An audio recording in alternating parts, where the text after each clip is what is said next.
سوال: کیمیاوی آلات کے ذریعے سے اگر مرد کا نطفہ کسی عورت کے رحم میں پہنچا دیا جائے اور اس سے اولاد پیدا ہو تو یہ عمل مضرت سے خالی ہونے کی وجہ سے مباح ہے یا نہیں، اور اس عمل کی معمولہ زانیہ شمار کی جائے گی اور اس پر حد جاری ہوگی یا نہیں۔ اس امر کا خیال رکھیے کہ آج کل کی فیشن دار عورت مرد سے بے نیاز ہونا چاہتی ہے۔ وہ اگر سائنٹیفک طریقوں سے اپنے حصے کی نسل بڑھانے کا فریضہ ادا کر دے تو پھر اس کے خلاف کوئی شکایت نہیں ہونی چاہیے۔ امریکہ میں اس طرح پیدا ہونے والی اولاد کو ازروئے قانون جائز اولاد تسلیم کیا گیا ہے۔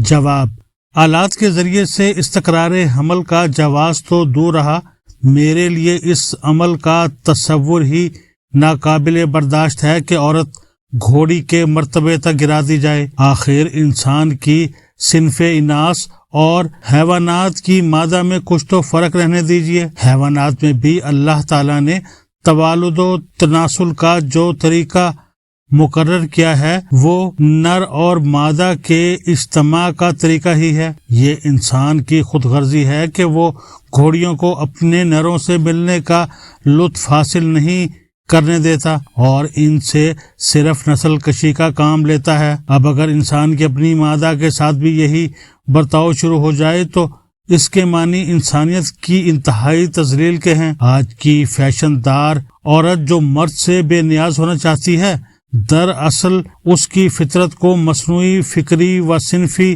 ماحول نے مسخ کر دیا ہے، ورنہ اگر وہ صحیح انسانی فطرت پر ہوتی تو اس قسم کی گری ہوئی خواہش کو دل میں جگہ دینا تو درکنار، ایسی تجویز سننا بھی گوارا نہ کرتی۔ عورت محض نسل کشی کے لیے نہیں ہے، بلکہ عورت اور مرد کا تعلق انسانی تمدن کی قدرتی بنیاد ہے۔ فطرت الہی نے عورت اور مرد کو اس لیے پیدا کیا ہے کہ ان میں مودت اور رحمت ہو، حسن معاشرت ہو، مل کر گھر بنائیں، گھر سے خاندان اور خاندان سے سوسائٹی نشو و نما حاصل کرے۔ اس مقصود کو ضائع کر کے عورت کو محض نسل کشی کا آلہ بنا دینا فلا یغیرن خلق اللہ، یعنی اللہ کی بنائی ہوئی فطرت کو بدل دینے کا مصداق ہے، جسے قرآن ایک شیطانی فعل قرار دیتا ہے۔ خداوند تعالیٰ نے عورت اور مرد کے درمیان نکاح کا طریقہ مقرر فرمایا ہے، لہٰذا وہی اولاد جائز اولاد ہے جو قید نکاح میں پیدا ہو۔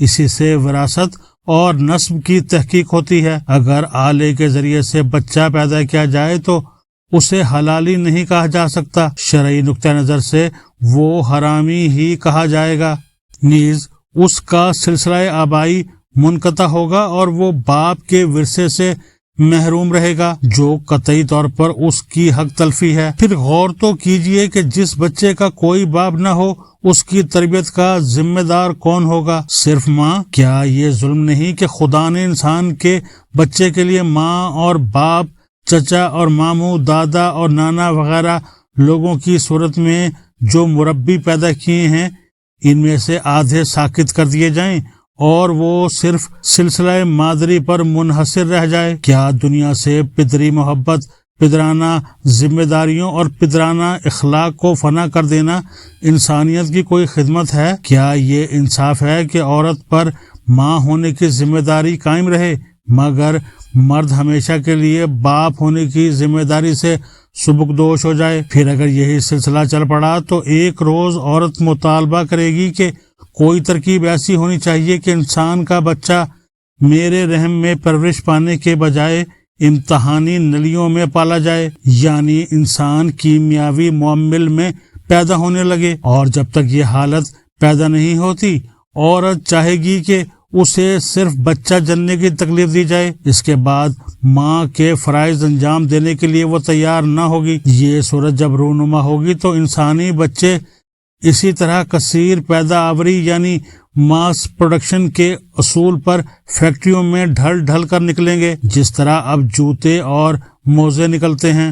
یہ انسانیت کے تنزل کا آخری مقام اس کا اسفل السافلین ہوگا۔ ان کارخانہ ہائے نسل کشی سے انسان نہیں بلکہ دو ٹنگے جانور پیدا ہوں گے جن میں انسانی شرف اور پاکیزہ انسانی جذبات و احساسات کی خوبو برائے نام بھی نہ ہوگی، اور سیرت کا وہ تنوع پیدا ہوگا جو تمدن کی رنگا رنگ ضروریات کو پورا کرنے کے لیے ناگزیر ہے۔ ان کارخانوں سے کسی ارسطو اور ابن سینا، کسی غزالی اور رازی، کسی ہیگل اور کانٹ کے پیدا ہونے کی توقع نہیں کی جا سکتی۔ میرے خیال میں تو وہ مادہ پرستانہ تہذیب لعنت بھیجنے کے قابل ہے جس کے زیر سایہ ایسی تجویزیں انسان کے دماغ میں آتی ہیں۔ اس قسم کی تجویزوں کا انسانی دماغوں میں آنا ہی اس بات کا ثبوت ہے کہ اس تہذیب نے انسان کے ذہن میں خود انسانیت کے تصور کو نہایت پست اور ذلیل کر دیا ہے۔